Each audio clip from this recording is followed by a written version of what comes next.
Hey guys, this is Matt for Creative. Today we're here at Bild Expo at the Javits Center presented by B&H. We're just going to take a quick look around. We have like the giant selfie sticks, so we're going to see exactly what we can find. This is going to be interesting.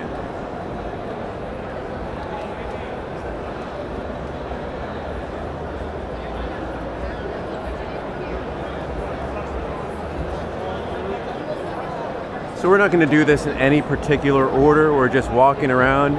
You kind of get some quick visuals. We won't be stopping at everything, but if you want to pause the video and take a better look, you're more than welcome to do so. So I want to give my background with photography at this point. In photography in particular, video creation is going to be a whole nother game, but photography for me is something that it's getting hard to bring my primary camera out for photography. First, there are a number of places that don't allow it. If you go to venues, if you're just being casual and you're going to see a show, anything like that, it's not that great. I need to have a dedicated reason for actually coming here. And those dedicated reasons are usually things like this.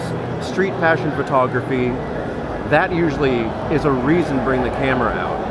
Otherwise, I've become very, very reliant on an iPhone or these mini action cameras or the Pocket 3 for video.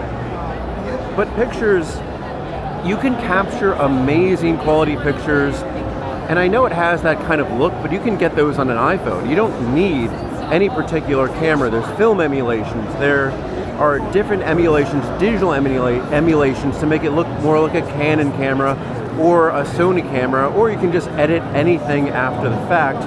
It's no worries. But the thing is, like, sometimes I miss bringing a dedicated camera out and just having fun. Like, look at these. These are very unique cameras. These are those almost probe cameras that you can use to get like these beautiful little images. It's almost like you're just like watching a little movie, and I love things like that. But that means more camera equipment to bring. When I first moved to New York City, I really wanted to be a videographer. But at that time, that meant bringing a lot of stuff with you. That meant bringing a large DSLR camera with multiple lenses. That meant bringing giant microphones. It meant so much. But at this point, it's kind of gotten flipped, because at the beginning, I was stuck with just the camera that I had with me. And I was like, all right, I'm going to dedicate this time for photography. Because photography is easier. You only have to carry one thing with you. At the time, it was not the phone. It was just going to be your regular DSLR camera. And again, big cameras. I remember getting the Rebel 2, the mini one, and then the Rebel 3.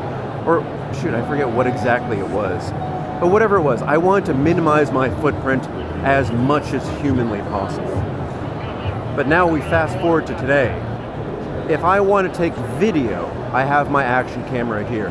Again, if I want to take photos, that iPhone is just there. Now let's see what people are shooting with today. See, he has the exact same kind of cage that I do, and I think that is from, I forget, Small Rig. But it's just,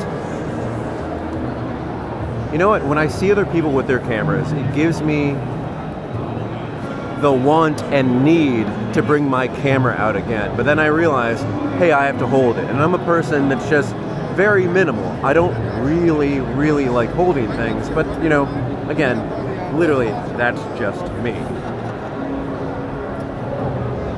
So the cameras that I have at home, and I'm not going to upgrade these because I think they are perfect the way that they are with the lenses that they have. It's a Canon EMF series. I have a few of those. But the particular one I use professionally for photography is the Canon M6 Mark II, and that's always been my top choice. If I'm shooting where I need a wide angle to kind of like showcase things, then I'm going to use a Sigma 16 millimeter. Oops, sorry guys, let me just get through. Sorry. If I want really good portraits, and I wish I had a longer lens sometimes, but I go for the 56 millimeter, I think also from Sigma. That's been great. But I do have to say, if I want sort of a film emulation on the photos, I will go with a 0.95 manual focus lens, where if I don't hit that focus perfectly, because it's manual focus, I'm shooting a lot, it feels a little bit more organic than the perfectness of autofocus, nailing that focus every single time. It's a little bit different. I don't know. But when I shoot